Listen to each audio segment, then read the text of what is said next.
La chèvre de Monsieur Seguin, d'Alphonse Daudet. Ah, Monsieur Pierre Gringoire, poète lyrique à Paris. Tu seras bien toujours le même, mon pauvre Gringoire. Comment?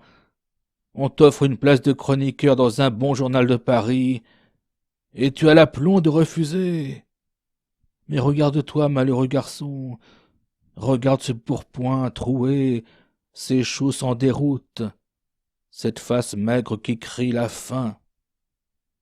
Voilà pourtant où t'a conduit la passion des belles rimes. Voilà ce que t'ont valu 10 ans de loyaux services dans les pages du Sir Apollo. Est-ce que tu n'as pas honte à la fin? Fais-toi donc chroniqueur, imbécile. Fais-toi chroniqueur. Tu gagneras de beaux écus à la rose. Tu auras ton couvert chez Bréban. Et tu pourras te montrer les jours de première avec une plume neuve à ta barrette. Non, tu ne veux pas.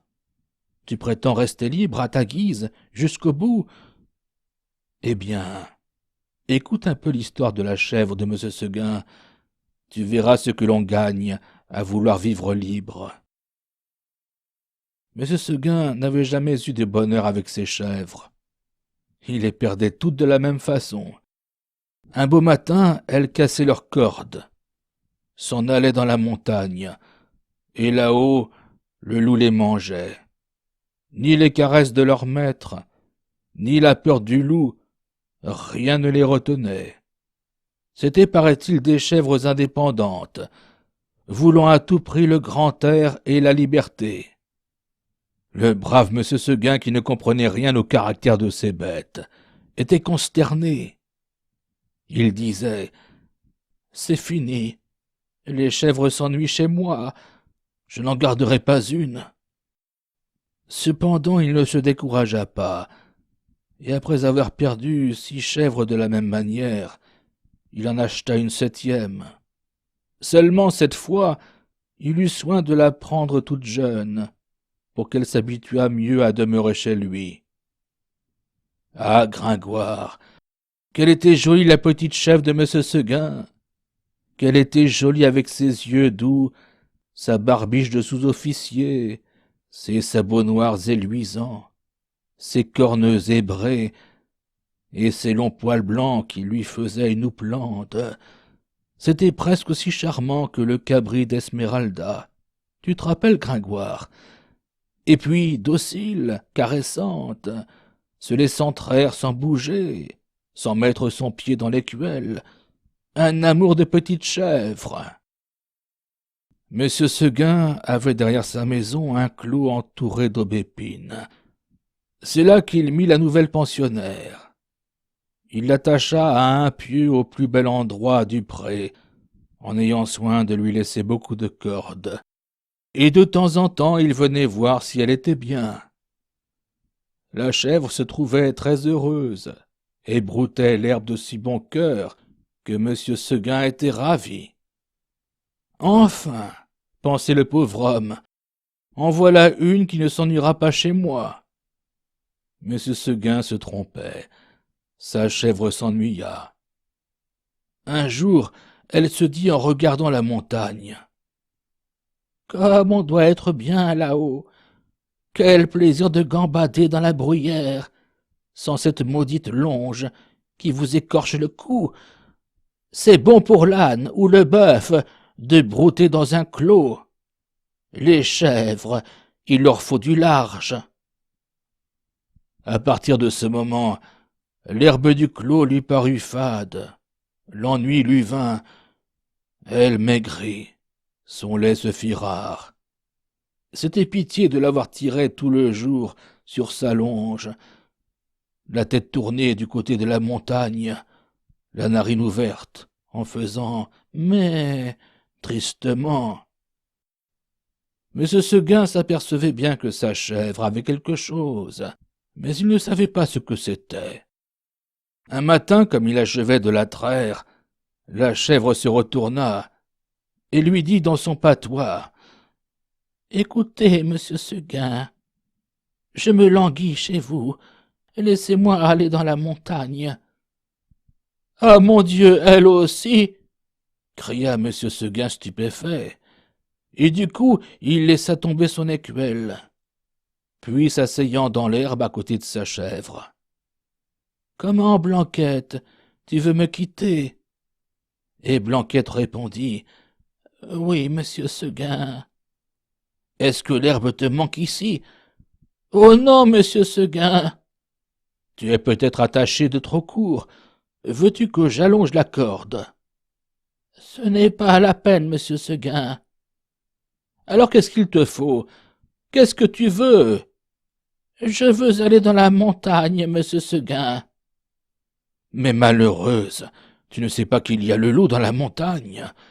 Que feras-tu quand il viendra? »« Je lui donnerai des coups de corne, monsieur Seguin. »« Le loup se moque bien de tes cornes. Il m'a mangé des biques autrement encornées que toi. Tu sais bien, la pauvre vieille Renaude qui était ici l'an dernier, une maîtresse chèvre, forte et méchante comme un bouc, elle s'est battue avec le loup toute la nuit. Puis le matin, le loup l'a mangée. Pécaïre, pauvre Renaude, ça ne fait rien, hein, monsieur Seguin. Laissez-moi aller dans la montagne. Bonté divine, dit M. Seguin.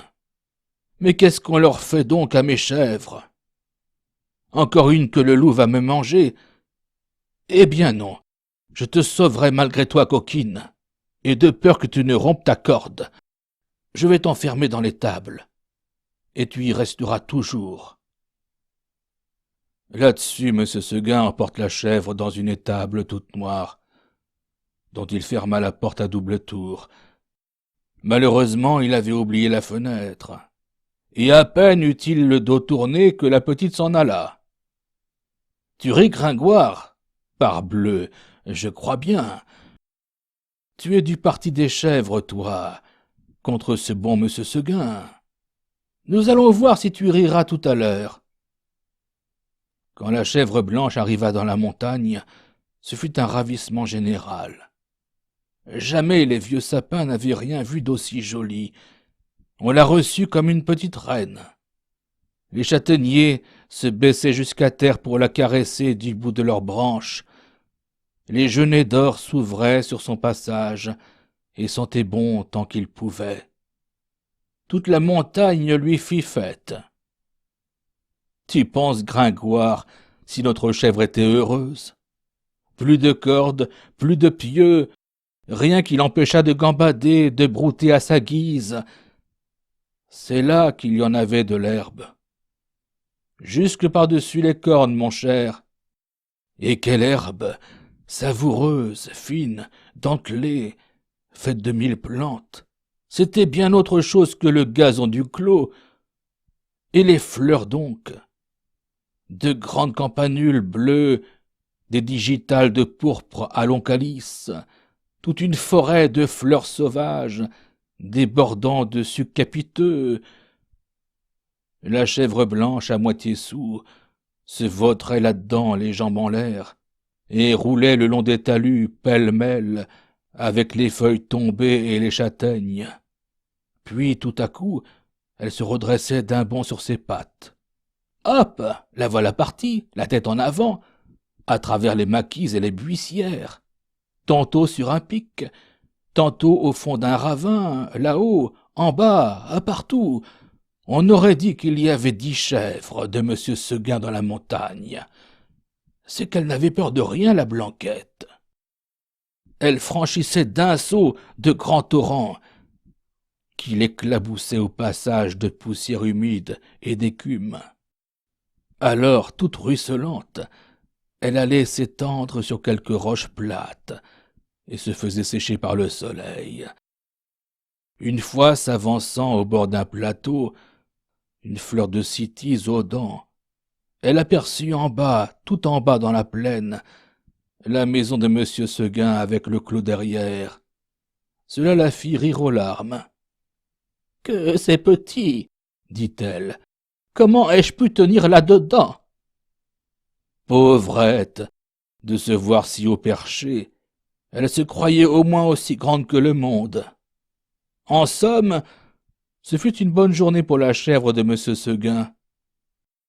Vers le milieu du jour, en courant de droite et de gauche, elle tomba dans un groupe de chamois, en train de croquer une lambrusque à belles dents. Notre petite coureuse en robe blanche fit sensation. On lui donna la meilleure place à la lambrusque, et tous ces messieurs furent très galants. Il paraît même, ceci doit rester entre nous, Gringoire, qu'un jeune chamois à pelage noir eut la bonne fortune de plaire à Blanquette. Les deux amoureux s'égarèrent parmi le bois, 1 heure ou 2, et si tu veux savoir ce qu'ils dirent, va le demander aux sources bavardes qui courent invisibles dans la mousse. Tout à coup le vent fraîchit. La montagne devint violette. C'était le soir. « Déjà !» dit la petite chèvre, et elle s'arrêta fort étonnée. En bas, les champs étaient noyés de brume. Le clos de M. Seguin disparaissait dans le brouillard, et de la maisonnette, on ne voyait plus que le toit avec un peu de fumée. Elle écouta les clochettes d'un troupeau qu'on ramenait et se sentit l'âme toute triste. Un gerfaut qui rentrait la frôla de ses ailes en passant. Elle tressaillit. Puis ce fut un hurlement dans la montagne. « Ouh! Ouh !» Elle pensa au loup. De tout le jour, la folle n'y avait pas pensé. Au même moment, une trompe sonna bien loin dans la vallée. C'était ce bon M. Seguin qui tentait un dernier effort. « Ouh! Ouh !» faisait le loup. « Reviens! Reviens !» criait la trompe. Blanquette eut envie de revenir. Mais en se rappelant le pieu, la corde, la haie du clos, elle pensa que maintenant elle ne pouvait plus se faire à cette vie, et qu'il fallait mieux rester. La trompe ne sonnait plus. La chèvre entendit derrière elle un bruit de feuilles. Elle se retourna et vit dans l'ombre 2 oreilles courtes, toutes droites, avec 2 yeux qui reluisaient. C'était le loup. Énorme, immobile, assis sur son train de derrière. Il était là, regardant la petite chèvre blanche et la dégustant par avance. Comme il savait bien qu'il la mangerait, le loup ne se pressait pas. Seulement, quand elle se retourna, il se mit à rire méchamment. « Ah ah, la petite chèvre de M. Seguin !» Et il passa sa grosse langue rouge sur ses babines d'amadou. Blanquette se sentit perdue. Un moment, en se rappelant l'histoire de la vieille Renaude, qui s'était battue toute la nuit pour être mangée le matin, elle se dit qu'il vaudrait peut-être mieux se laisser manger tout de suite. Mais s'étant ravisée, elle tomba en garde, la tête basse et la corne en avant, comme une brave chèvre de M. Seguin qu'elle était. Non pas qu'elle eût l'espoir de tuer le loup, les chèvres ne tuent pas le loup, mais seulement pour voir si elle pourrait tenir aussi longtemps que la Renaude. Alors le monstre s'avança, et les petites cornes entrèrent en danse. Ah, la brave petite chevrette, comme elle y allait de bon cœur! Plus de 10 fois, je ne mens pas, Gringoire.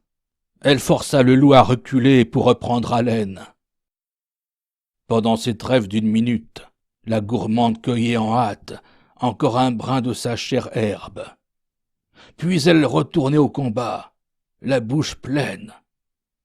Cela dura toute la nuit. De temps en temps, la chèvre de M. Seguin regardait les étoiles danser dans le ciel clair, et elle se disait « Oh, pourvu que je tienne jusqu'à l'aube !» L'une après l'autre, les étoiles s'éteignirent. Blanquette redoubla de coups de corne, le loup de coups de dents. Une lueur pâle parut dans l'horizon. Le chant du coq enroué monta d'une métairie. « Enfin ! dit la pauvre bête, qui n'attendait plus que le jour pour mourir, et elle s'allongea par terre dans sa belle fourrure blanche, toute tachée de sang. Alors le loup se jeta sur la petite chèvre et la mangea. Adieu, Gringoire. L'histoire que tu as entendue n'est pas un conte de mon invention. Si jamais tu viens en Provence, nos ménagers te parleront souvent de la cabro de Moussu-Seguin, que se battait gai tout au la nuit, mais Loulou, et puis loup matin, Loulou l'a mangé. Tu m'entends bien, Gringoire? Et puis loup matin, Loulou l'a mangé.